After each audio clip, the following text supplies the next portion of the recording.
Машалла, бүгүн Кыргызстанда, тагыраагы Бишкекте кар жаап атат.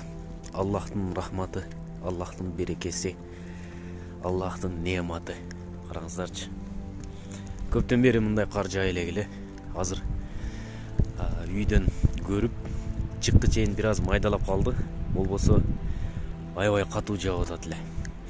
Мына ушул карды Саудияга, арабтарга жиберсек, алар айтып атат, Аллах өзү жардам берсин.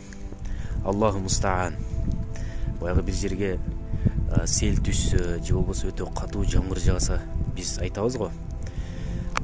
Аллах өзү жардам берсин деп мындай көңүл айтабыз го. Ошондой көңүл сөздөрүн айтышып атат да арабтарчы. Аллах өзү жардам берсин деп. Тагыраагы Аллахтын кары силерге жаап атат депчи. Кар эмес, кар. Жок, бул Аллахтын кары эмес. Мындай көңүл айтчуудай бул жака эч кандай Аллахтын кары жааган жок. Жөн гана Аллахтын кары жаап атат. Снег. Аллахым дагы да көп жаадырсын. Анткени Кыргызстан карсыз жүрө албайт, карсыз жашай албайт. Бир аз эле кар жаабай калды эле. Айтышып атат, эмнеге кар жаабай калды, кыштын кыштай болгону өтө жакшы депчи.